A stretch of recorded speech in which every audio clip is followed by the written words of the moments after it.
Fox 13 News at 9 starts now. Thank you for joining us tonight. I'm Jackie Massey. Greg Coy is off.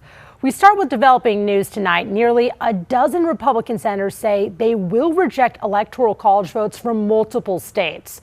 Congress is expected to certify President-elect Joe Biden's victory next week, but 11 Republican lawmakers said they will support an objection to the electoral college votes until a commission completes an emergency 10-day audit on the election.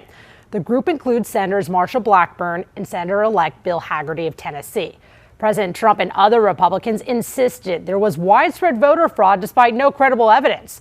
And Fox 13 reached out to the offices of Senators Blackburn and Hagerty for examples of election fraud, but we did not hear back. We're coming off of the deadliest year on record for the city of Memphis. Police say the city racked up a total of 332 homicides in 2020. And just 2 days into the new year, police are investigating the city's first homicide. Mandy Rock joins us from Southeast Memphis. And Mandy, you spoke with people living in that area. What do we know so far? Jackie, police say it happened just after 8 this morning in this area of Flowering Peach Drive. And if you take a look at the number of houses in this area, you can really tell this is a very populated area. Commissioner Tammy Sawyer is speaking out about the homicide numbers from last year. She responded to a Facebook post from the Memphis Police Association. Take a look. And that post said, despite the new homicide record, no deaths were caused by police officers this year. Sawyer messaged back saying, we need to have more conversations about what is causing this violence. She emphasized more police do not reduce homicide rates, but more resources do. The commissioner then called the Police Association's post asinine, saying MPD did not reduce the number of homicides because they can't do it alone. A Memphis woman says her boyfriend beat her and told her she was going to die on New Year's Day. Luckily, she was able to escape from the home off Castleline Street.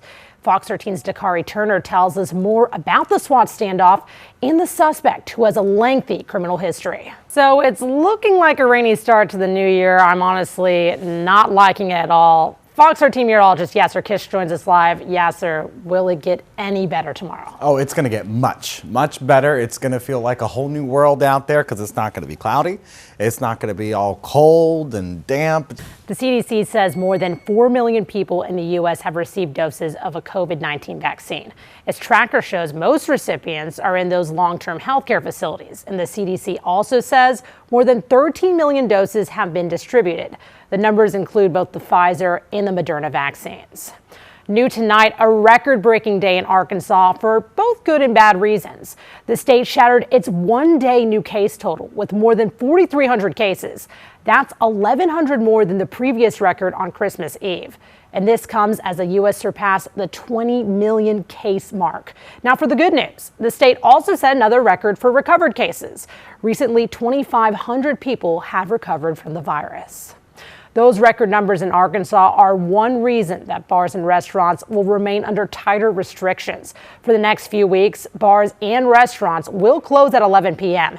And the order was issued on Thursday by Governor Asa Hutchinson. He decided to extend it because he wants to stop the spiking in cases and those hospitalizations. Meanwhile, Shelby County restaurant owners are worried about their future after a slow start to the new year. Right now, only 25% capacity is allowed inside restaurants. And the owner of Cookie Canuck says sales were down 82% this new year compared to last year. At least there was some foot traffic. You've had some people that were in town. You've had some people that were off work. So you had a little bit more action than we would see normally. But going into this week, it'll be the true test. Danko says despite the hardships, he's expecting his restaurant to be okay. A new study from the University of Mississippi's Medical Center found that children are more at risk of contracting COVID-19 at social gatherings than at school. Researchers studied patients younger than 18 who tested positive for the virus, and they found out that children who tested positive were more likely to have attended gatherings. Additionally, parents of children who were infected say they did not wear a mask. Now, many of us were happy to say goodbye to 2020. I know I was, but the harsh reality is we are still living through a pandemic. And as Britt Conway reports, doctors expect things to get much worse before they get better.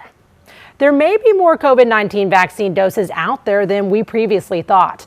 The FDA says healthcare providers can squeeze about 40% more doses from existing supplies. Providers knows vials meant to hold 5 doses of the Pfizer vaccine sometimes contain enough for 6 and in some cases 7 doses. The FDA has given them permission to administer those extra doses as long as they don't use more than 1 vial to create a new shot. Now, we finally made it to 2021, but the political drama from Washington, D.C. carried over from last year. After the break, we look at the battles that are still ongoing in Congress.